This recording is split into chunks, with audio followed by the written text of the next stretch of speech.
causa de todos os males nas famílias. O que será que é, né? O que será a causa de todos os males na família, né? Nós temos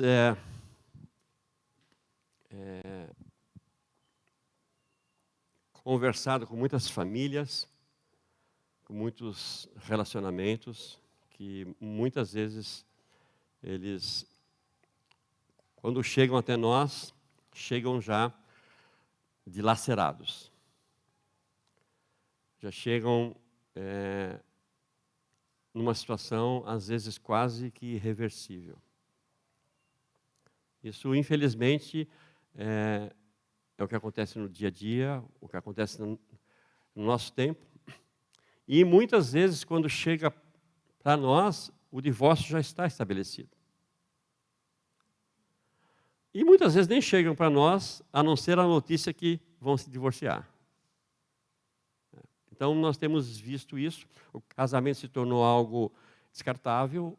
A aliança, hoje, ela pode ser quebrada a qualquer custo. Não tem nenhum problema. Mas por que acontece isso? O que leva um casamento a chegar a esse ponto? Nós tivemos na semana passada aqui o pastor Álvaro falando sobre uma família saudável, lembra? Quem estava aqui vai lembrar. E uma família saudável é uma família que entende os papéis de cada um dentro dessa família, né? E falou sobre isso na semana passada. E eu queria ler um texto que fala um pouquinho disso também, de uma forma mais resumida, mas eu quero trabalhar um assunto hoje conosco aqui, que é vida com Deus. Sabe, não posso dizer que é 100%, mas 99,99%. Quando um casal chega na nossa frente que tem problema, a primeira é sempre a mesma. Como é que está a vida com Deus de vocês? Não está.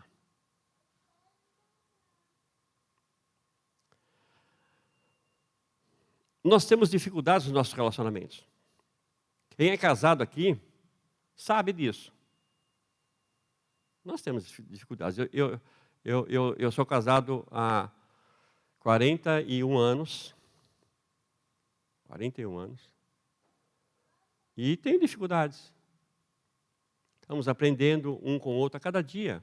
41 anos. Então, tu que almeja casar, né? É bom o casamento, sabe? É muito legal. Show. Pode continuar pensando. Mas vai dar problema.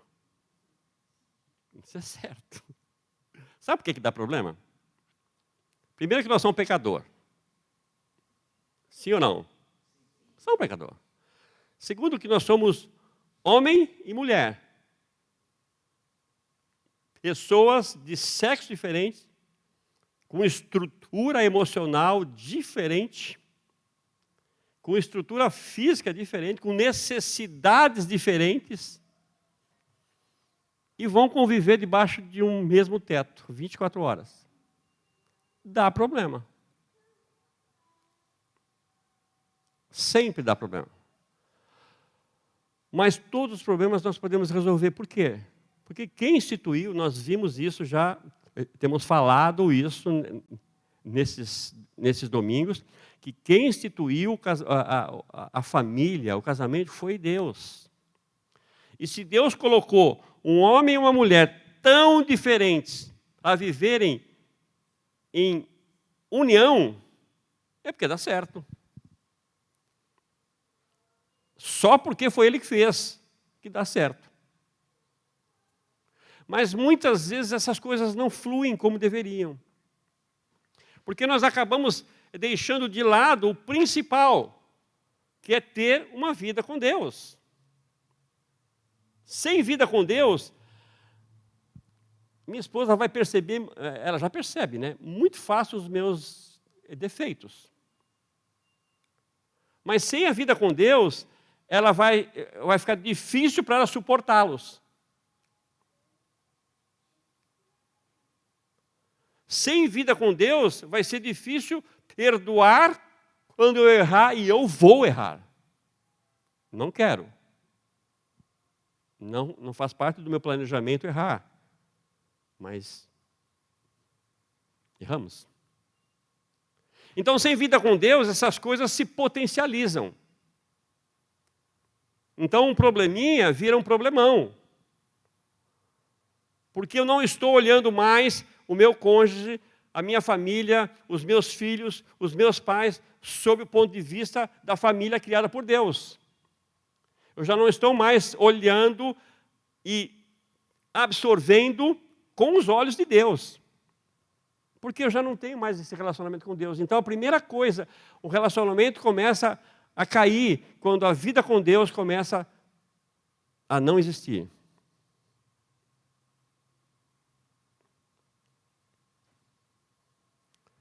Então, nós precisamos pensar nisso. Eu estou com problemas familiares. Eu vou te dar um conselho. Está com problema familiar? Eu vou te dar um conselho hoje. Começa a ter uma vida com Deus. Tenho certeza que vai entrar nos eixos. Tenho certeza. Vocês que vão casar. Só tem 2 aqui hoje? Tem 3? Não, só tem 2, né? 3, 4. Não sei. Querem uma mulher de Deus para a vida de vocês? Querem? Comecem a ter uma vida com Deus. Porque aí vocês vão enxergar essa mulher de Deus. Porque se vocês não tiverem vida com Deus, vocês vão enxergar uma mulher segundo o ponto de vista da carne. Nós precisamos olhar com o ponto de vista de Deus. Então, quando Paulo ele instruiu várias vezes sobre essa questão de vida com Deus, eu quero ler um texto que ele associa mais ou menos uma vida familiar plena com uma vida com Deus. Como é que eu posso ter uma saúde familiar? É ter uma vida com Deus. Então, eu gostaria de que vocês abrissem Colossenses capítulo 3. Nós vamos ler um pouquinho ali, para a gente passar por alguns pontos importantes ali que Paulo nos orienta. Essa mesma orientação em Efésios capítulo 5, do versículo 18 até o capítulo 6, 4, que fala, é um texto mais longo, mas fala a mesma coisa. Fala de uma vida com Deus e o fruto que a vida com Deus produz na família. Mas Paulo aqui em Colossenses, de uma forma mais resumidinha, ele diz assim, Colossenses capítulo 3, eu vou ler todos os versículos, depois a gente vai dar uma repassadinha em alguma coisa. Versículo 16, Colossenses 3,16 diz assim, a palavra de Cristo habite ricamente em vós, em toda a sabedoria, ensinai e aconselhai uns aos outros com salmos, hinos e cânticos espirituais, louvando a Deus com gratidão no coração. E tudo quanto fizerdes, quer por palavra, quer por ações, fazei em nome do Senhor Jesus, dando graças por Ele a Deus Pai. Mulheres, cada uma de vós seja submissa ao seu próprio marido, como convém ao Senhor. Maridos, cada uma de vós ame a sua mulher e não a trate com aspereza. Filhos, obedecei em tudo aos vossos pais, porque isso é agradável ao Senhor. Pais, não irriteis vossos filhos, para que eles não fiquem desanimados. Escravos, empregados, obedecei em tudo aos vossos senhores deste mundo, não servindo só quando observados, como quem quer agradar a homens, mas de coração íntegro, temendo o Senhor. E tudo quanto fizerdes, fazei de coração, como se fizesseis ao Senhor e não aos homens, sabendo que recebereis do Senhor a herança como recompensa, servir a Cristo o Senhor. Pois quem faz injustiça receberá a paga da injustiça que fez, não importa quem seja. Senhores, patrões, proprietários, tratai os vossos escravos, vossos servos, vossos empregados, com justiça e imparcialidade, sabendo que também tendes um Senhor no céu. Amém? Está claro isso aqui? Tá, né?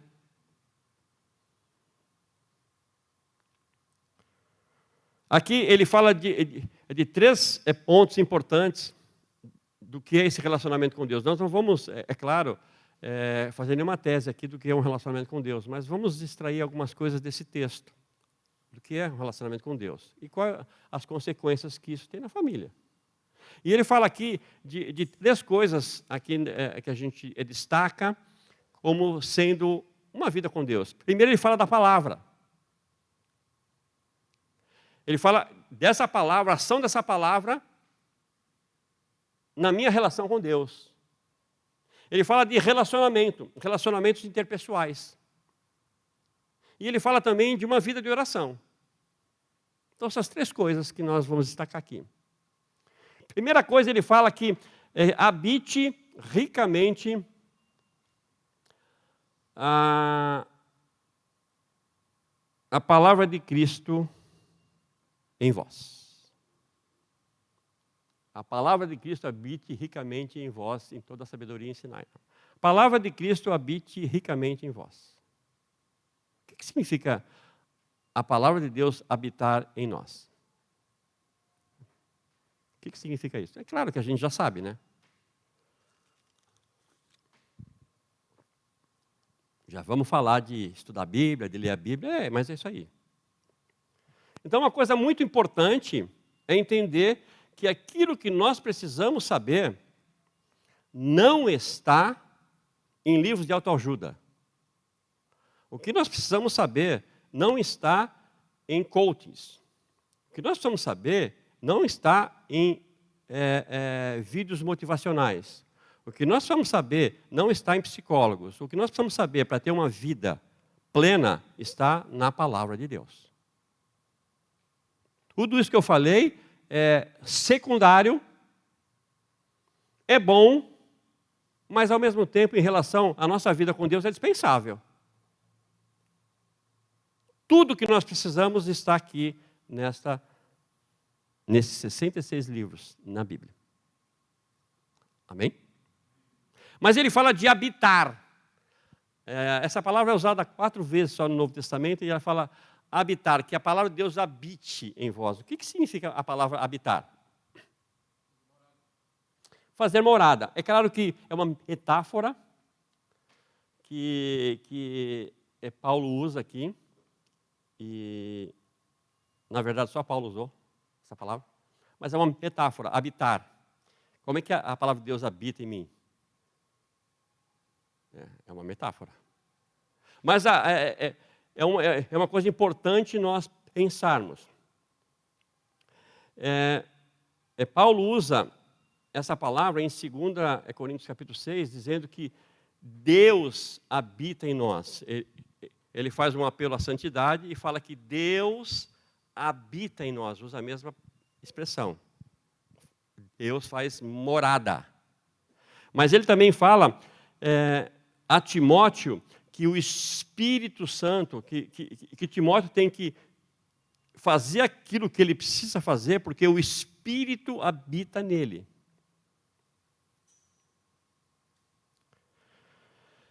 E orientando a Timóteo também, Paulo fala que a fé da sua vó habitava nela e influenciou a vida de Timóteo.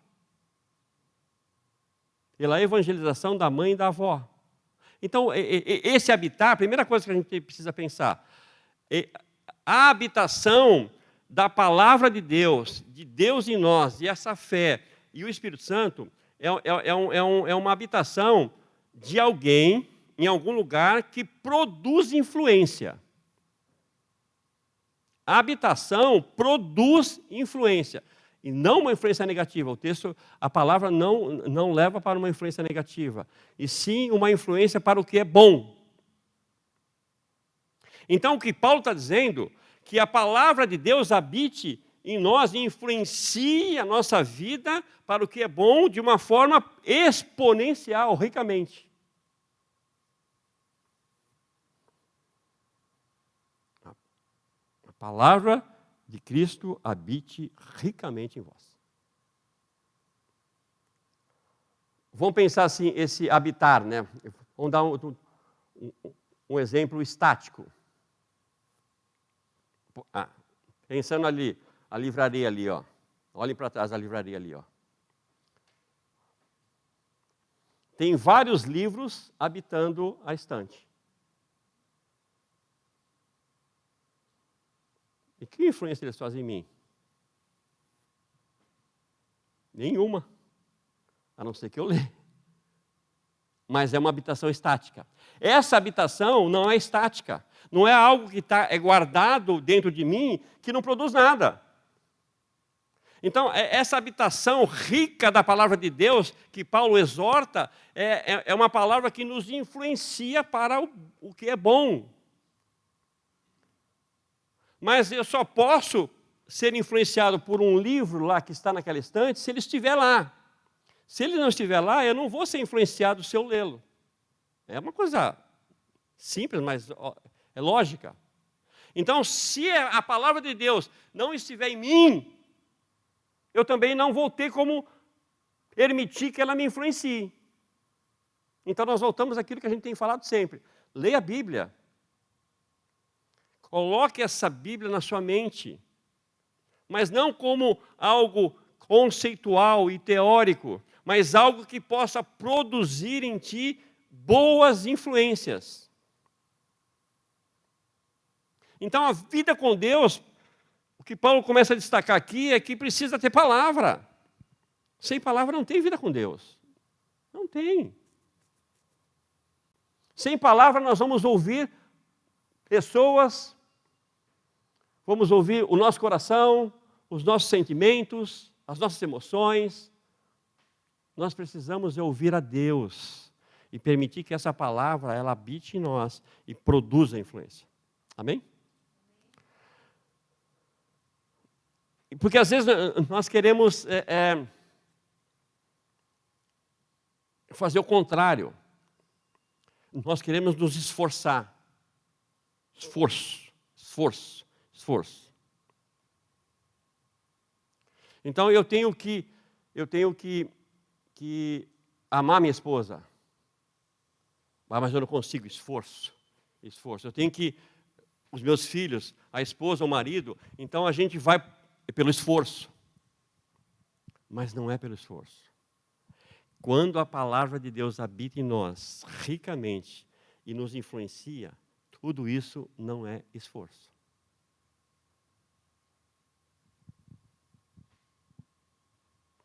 Não há esforço para se relacionar. Quando nós temos uma vida com Deus, não há esforço para se relacionar. E sim uma liberdade de relacionamento gerada pelo Espírito.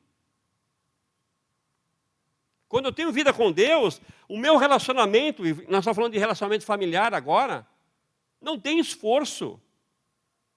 Mas eu sou livre.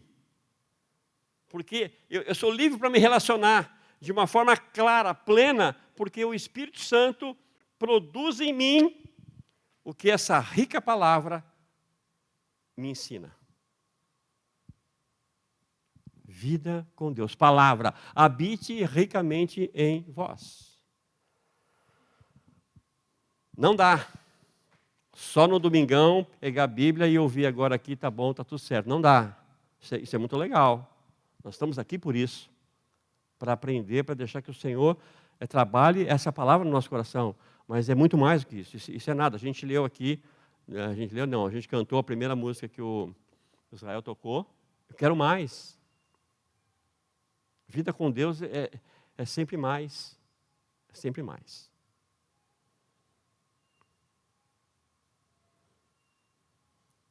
A palavra de Cristo não deve ser em nós um conhecimento teórico. Simplesmente. Mas começa por aí. Mas sim, uma sabedoria. A palavra de Deus tem que ser uma sabedoria que nos leva a fazer o que é bom. Amém? E olha o que ele continua falando aqui. No versículo 16 mesmo. Ensinai e aconselhai uns aos outros com salmos, hinos, cânticos espirituais, louvando a Deus com gratidão no coração. Não vou falar sobre esses pontos de ensinar, não é isso. Não é do ensino, do aconselhamento, não vamos focar nisso hoje. Mas eu quero falar aqui de um plural de ensinai-vos, aconselhai-vos, está falando de um plural. Ele está falando aqui que essa vida, ela é uma vida que enxerga uma comunidade.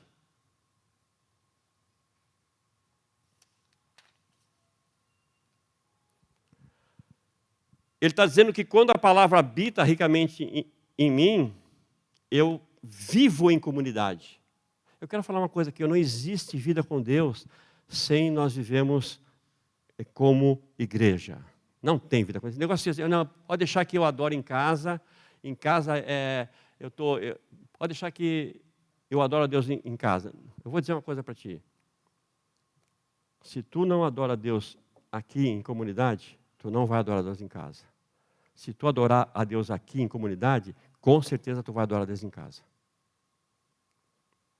Porque nós não podemos desassociar a nossa vida, nós somos um corpo. Paulo fala em Efésios capítulo 4, 16, ele fala que nós somos um corpo bem ajustado. O que é um corpo bem ajustado? Nós estamos tudo ligados. E é o que ele fala lá. Então não tem vida com Deus sem ter uma vida de igreja.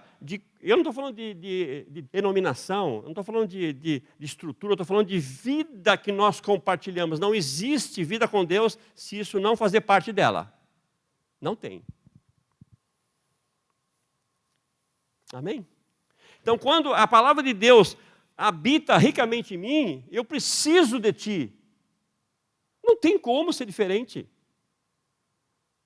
Eu preciso ser ensinado. Ele fala de ensinar, eu preciso de aconselhamento. Quem aconselha quem? YouTube? Estou com um problema, como resolver? Até dá, né? Até dá. Tem muita gente que faz isso. Vida de corpo de Cristo. Vida de comunhão. Isso faz parte de nós termos uma vida com Deus. Amém? Saia de casa. Venha estar nesse convívio. Venha estar olho no olho. Venha receber. E é uma coisa importante. Quando nós estamos falando de vida em comunhão, vida em comunidade, e eu tenho a palavra de Deus habitando em mim ricamente, eu quero dizer uma coisa assim, para nós. Eu não vivo para mim. Eu vivo para ti. Porque se Deus falou profundamente no meu coração, eu preciso repartir. Eu vou repartir com quem? Com o meu espelho? Para mim mesmo? Não, se Deus falou para mim, claro que essa palavra habita em mim, e Deus falou comigo, eu estou sendo ministrado por Deus, mas eu preciso repartir. Eu preciso de ti. Tu precisa de mim. Isso é uma vida com Deus. Então, quando eu recebo essa palavra no meu coração, eu sou compelido pelo Espírito Santo a ministrar com outros, a ajudar a vida de outros. Não, mas isso aí é só para pastor, né? Não. Conversa aí. Se Deus falou contigo, tu pode sim ministrar com pessoas que vão ter a mesma necessidade que ti. E o Espírito Santo vai te mostrar. Essa é a verdade. Por isso que é tão lindo a vida em comunidade, porque nós nos ensinamos e nos aconselhamos mutuamente, como Paulo fala lá no versículo 16 que nós lemos. É isso, né? 16. Aconselhai-vos e ensinai-vos mutuamente. O que significa se aconselhar e se ensinar mutuamente. Eu contigo, tu comigo. Tu tem algo para a minha vida. Eu tenho algo para a tua vida. Porque nós temos a palavra que habita ricamente em nós. E o Espírito Santo potencializa e fala no nosso coração. E nós somos impelidos a repartir. Amém? Tudo bem até aqui? Então tá. Versículo 17. Vamos ver o versículo 17 agora. Diz assim, ó. Em tudo que fizerdes, quer por palavra, quer por ações, fazei em nome do Senhor, dando graças a Ele, a Deus Pai. Quero falar uma coisa aqui importante, que o versículo dá esse sentido, não é só esse sentido, mas também dá esse sentido, é uma vida de gratidão.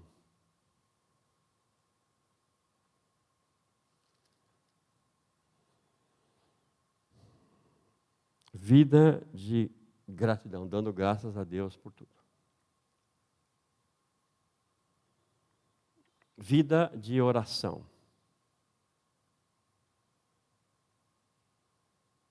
Por que a gente não tem uma vida de gratidão?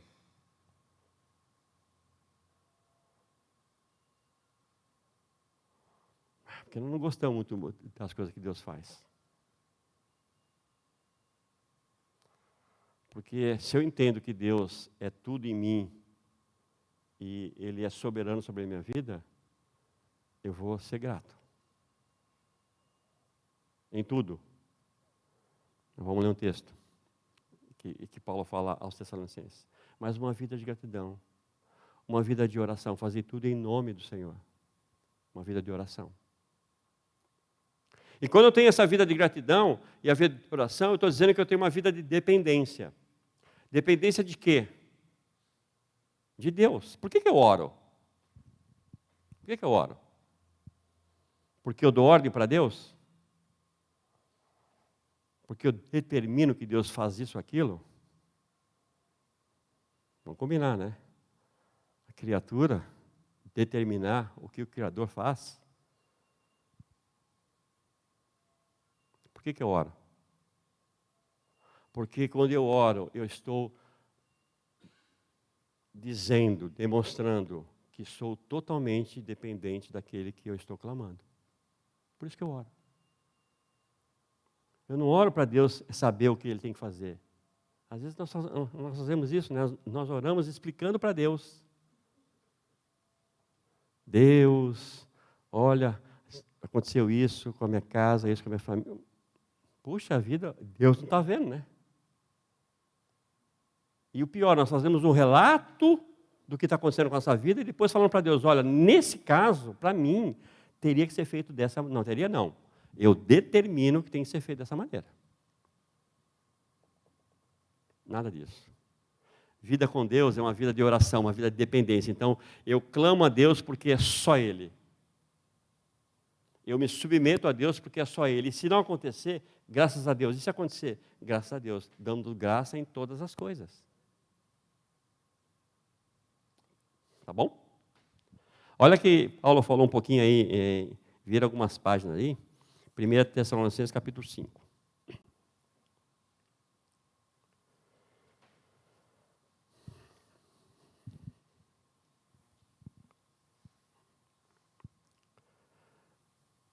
Primeira Tessalonicenses 5,16, diz assim: alegrai-vos sempre, orai sem cessar, sede gratos por todas as coisas, porque essa é a vontade de Deus em Cristo Jesus para convosco.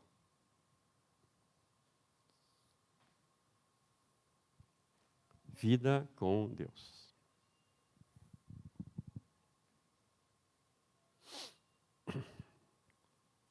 Orai sem cessar. Total dependência. E aproveitando, falando de uma vida de oração, que faz parte. E assim, deixa eu voltar um pouquinho. O que nos caracteriza como cristãos é porque nós temos a palavra de Deus que nós oramos. Sim ou não? Se tirar essas coisas da nossa vida, o que nós somos? Claro que nós estamos falando aqui de Cristo. Mas a presença e a prática, da meditação, da leitura da palavra e da oração faz parte, tem que fazer parte da nossa vida como cristãos. Não é? Não pode ser diferente. Porque eu preciso ser instruído por aquele que me criou. E preciso depender dele para viver. Então isso é palavra e oração. Não tem como separar essas coisas. Qual que é mais importante? E os dois é importante. Um não pode ficar sem o outro. Essa é a vida do cristão. Isso é ter uma vida com Deus. E quando eu tenho essa vida com Deus de palavra e oração, eu entendo que eu faço parte de um corpo. E eu vou me relacionar nesse corpo. Amém? Nós teremos agora, começa amanhã, de segunda a quinta, às 20 às 21 horas, nossa semana de oração. É essa, né? Ou não? E agora eu me perdi. Não, não é não. É a outra, né? É a outra. Vai ser dia 31, que esse mês é a eleição dia 30. Então, dia 31, que não é essa segunda, a outra segunda, nós temos uma semana de oração. Das 20 horas às 21 horas, de segunda a quinta-feira. E na sexta-feira, às 22 horas, uma vigília de oração. Então, nós temos esse tempo de utilizarmos para buscar a Deus orando na total dependência dEle. Então, eu te convido a estar também nesse tempo de oração. Porque isso é a nossa vida. Vida de oração. E é difícil, né? Quanto tempo nós gastamos com oração fora de casa? Fora da igreja? É complicado, né? Senhor, obrigado por essa refeição, em nome de Jesus, amém. Aí a gente resolve orar também antes de dormir, né? Deita na cama, começa a orar e fala o amém no outro dia, porque dorme, né?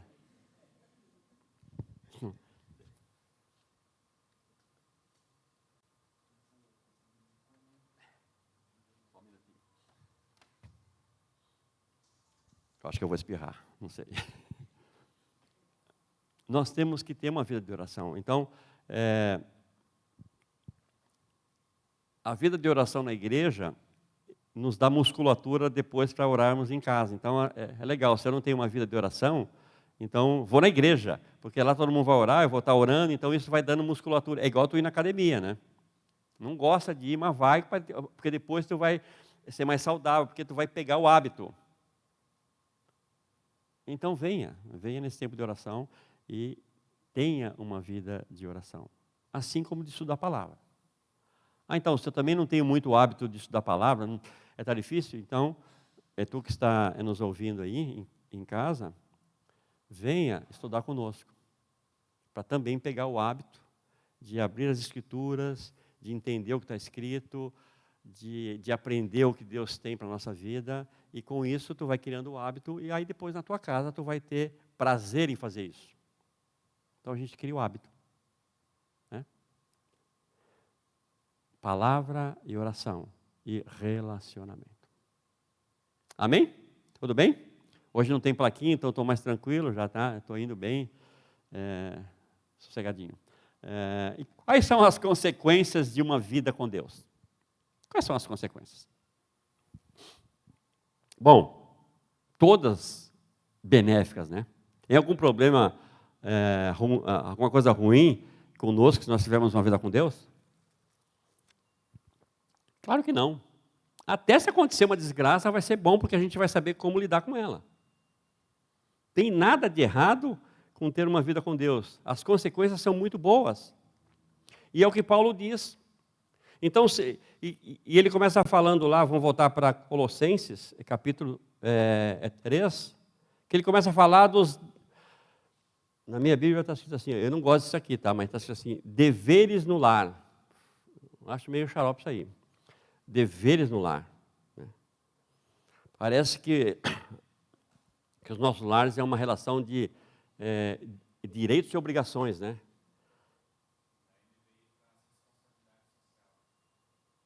Responsabilidade social. Está meio confuso esse negócio aí, mas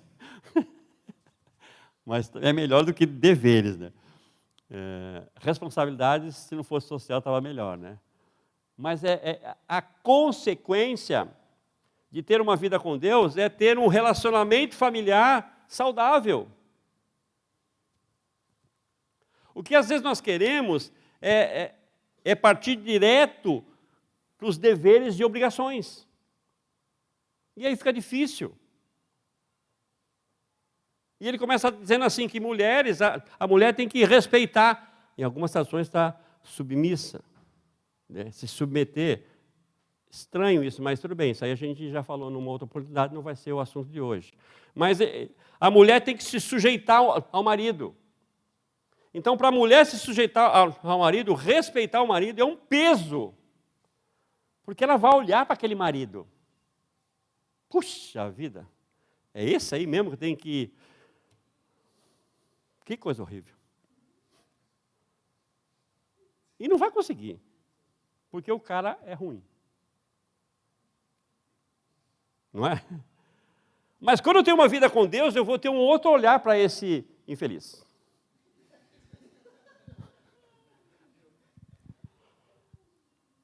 Puxa vida, ele tá errando. Ele está mal, ele está em pecado. Então, é ao contrário, parece que a gente quer direitos e obrigações. Não, a vida com Deus nos faz enxergar diferente as coisas. E eu tenho que honrar, ele fala que o marido, honrar a mulher. Honrar a mulher, o que é honrar a mulher? Nós falamos isso terça-feira passada, né? O que é honrar a mulher? Tu tem que reverenciar a tua mulher. Ah, é? Então vai lá em casa ver. Eu olho com olhos humanos. Mas quando eu tenho uma vida com Deus, não me interessa. Ela tem uma posição dada por Deus, como minha esposa. Então ela merece reverência, sim. Porque eu estou enxergando com os olhos de Deus, não o meu. Então não é de deveres e obrigações, eu estou respondendo a essa palavra que habita em mim ricamente, que me produz, que me influencia a fazer o que é bom. E se submeter e honrar, se submeter e respeitar teu marido, é bom. Honrar a mulher é bom. Por quê? Porque está na palavra de Deus. E como eu tenho o Espírito Santo, está tranquilo isso para mim. Está de boa. Filhos, como é difícil os filhos encontrarem autoridade nos pais hoje em dia. Porque os pais não sabem nada, né? Tudo velho. Não sabe nada. Eu que sei. Mas quando eu tenho uma vida com Deus, eu vou sim encontrar nos meus pais, eles têm uma autoridade dada por Deus sobre a minha vida. E não vai ser peso. Amém? E eu não estou falando de pai aqui, de filhos, crianças. Eu não tenho mais pai e mãe, mas vocês têm. Ou talvez também alguém não tenha. Mas então isso aqui, filhos, obedecei os pais, presta atenção. Os nossos pais, enquanto vivos, são, sim, autoridades sobre a nossa vida. Não está escrito aqui, filhos solteiros, obedecei os vossos pais. Pai é pai. Tá bom? Então eles são autoridade. Ah, mas eles não são crentes. Não está escrito aqui também. Pai e mãe são autoridades sobre as nossas vidas. Então, honre os seus pais, obedeçam os vossos pais, antes que vocês fiquem igual eu, sem eles. E aí não tem mais o que fazer. Então, isso não é peso, porque a palavra de Deus habita em mim. Esse é o Espírito Santo que me empurra para fazer o que é bom. Pais, aqui também, a falar de pais. Os pais, com uma vida com Deus, eles incentivam os seus filhos a serem melhores, a caminharem no caminho correto. Não vão enxergar os filhos como uma coisa ruim, que me atrapalha. Pais com uma vida com Deus, incentivam os seus filhos, reconhecem os seus filhos como herança do Senhor. Ah, mas esse não sabe os aborrecentes que eu tenho em casa. Pois é, tu já foi aborrecente também. E isso está errado. Porque não tem filho que atrapalha e nem filho aborrecente. Tem filhos que são heranças do Senhor. E porque eu entendo isso, porque a palavra de Deus me diz isso, e o Espírito Santo me impele a fazer o que é bom, eu vou reconhecer esses filhos e vou incentivá-los a serem homens e mulheres de Deus. Sem peso. Amém? Consequências de uma vida com Deus na família. Quer arrumar a tua família? É vida com Deus. Não adianta tu querer, bom, agora então, o meu relacionamento com a minha esposa está muito ruim. Por que está ruim? Estou tratando ela mal, ela não me entende, a gente briga muito, mas eu vou comprar flores para ela e bombom. Legal isso aí. Se tu não faz isso de vez em quando que é bom. Mas o problema não está aí, tu não vai resolver dessa maneira. Essa maneira pode atenuar a situação, mas não resolve. O que resolve é ter vida com Deus. E aí, não vai ter mais isso. Está parecendo meio cartesiano, né? Tudo bem, mas é. A vida com Deus tem consequências muito boas para todos os nossos relacionamentos. Amém? Até no trabalho. Aí ele vai falar aqui também. Que se eu tenho vida com Deus, eu vou trabalhar para os patrões desse mundo como se estivesse servindo a Deus. Não dá isso. O cara só pega no meu pé, ganho pouco, vale a refeição, não dá para comprar comida. Se eu chego 5 minutinhos atrasado, já me reclama. Olha, ele está chegando, então deixa eu disfarçar que eu estou trabalhando. Ei? O cara está assim, né? Está trabalhando, mas o WhatsApp está ali do lado, assim. Ele não coloca ali no monitor para não dar muito na vista, né? Então coloca assim e fica só olhando, trabalhando o dia inteiro com os amigos no WhatsApp.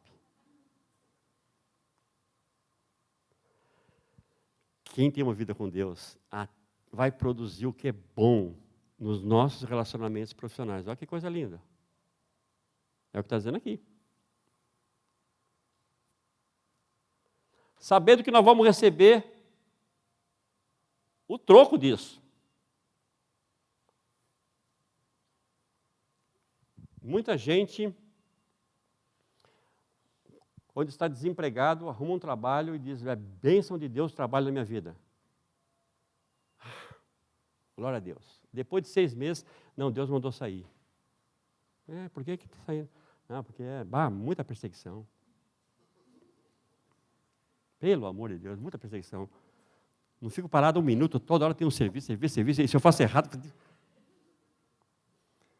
Trabalhar e Paulo fala, né, em Efésios, ele fala que nós devemos trabalhar não quando estamos sendo observados. Então, quem trabalha para Deus, tem uma vida com Deus, trabalha mesmo não sendo observado.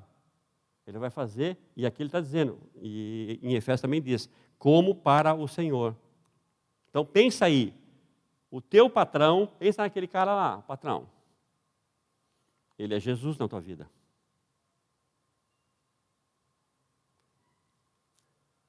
Mas espera aí. Ele te deu um emprego. Então, tu tem que fazer o trabalho que está designado para tu fazer, como se fosse Jesus te dando emprego. Porque é isso que nós queremos, né? Ah, Jesus me deu um trabalho. Vida com Deus nos influencia a trabalharmos de uma forma boa. Amém?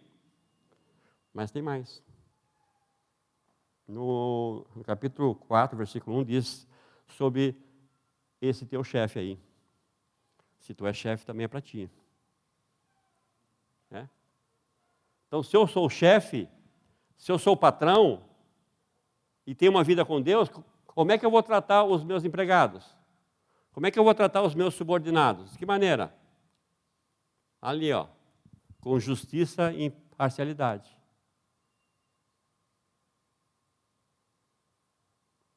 Então, a vida com Deus me faz enxergar os meus subordinados de uma outra forma. Porque eles têm um Senhor como eu tenho.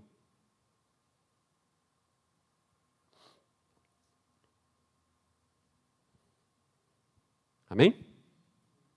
É isso. É isso que eu queria falar de vida com Deus. E qual a influência na sociedade? Porque a família, o nosso emprego, o nosso relacionamento, nós estamos falando de sociedade. O que impacta na sociedade? Nós queremos fazer a diferença na sociedade. É isso, né? Sempre a gente ouve essas coisas, né? Como é que a gente faz a diferença na sociedade? Adorando a Deus. Como é que se adora a Deus? Isso tudo aqui a gente pode resumir nisso. É servindo a Deus. E como é que eu sirvo a Deus? Eu faço o que é bom, de acordo com a sua palavra, aonde eu estiver. Isso é fazer a diferença na sociedade. Isso é transformar a sociedade. Transformar a sociedade não é, pegar cartaz e é contra isso ou aquilo. Não, isso aí são movimentos cidadãos, é fato. Mas como é que nós, como filhos de Deus, nós impactamos a sociedade? Tendo vida com Ele. E aí a nossa família vai ser diferente. O nosso relacionamento lá fora vai ser diferente. Como é que nós fazemos uma igreja forte? A nossa igreja só vai ser forte se a tua família for forte. A nossa igreja só vai crescer espiritualmente e emocionalmente se tu e tua casa crescerem espiritualmente e emocionalmente. Porque senão nós vamos juntar aqui um monte de família destruída. E vai ser difícil.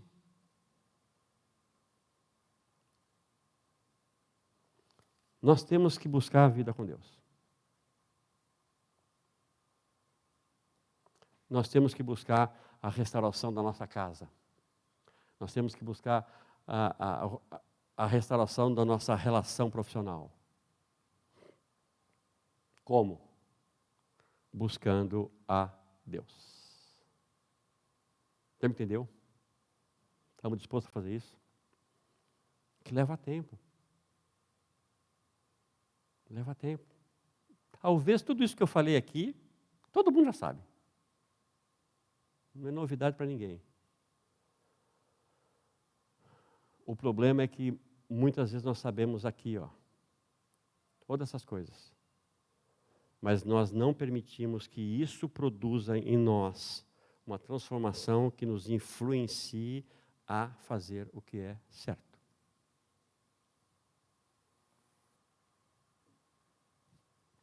Vamos orar? Pedindo misericórdia para Deus. Que é difícil, né? Ninguém vai ser perfeito. E ninguém vai ser cobrado por não ser perfeito. Deus não é assim. Mas essas instruções é para que a gente, como objetivo de vida, buscar ser perfeito. Não pelos meus esforços, mas por permitir que essa palavra e o Espírito Santo gerem em mim influência para fazer o que é bom. Vamos ficar em pé.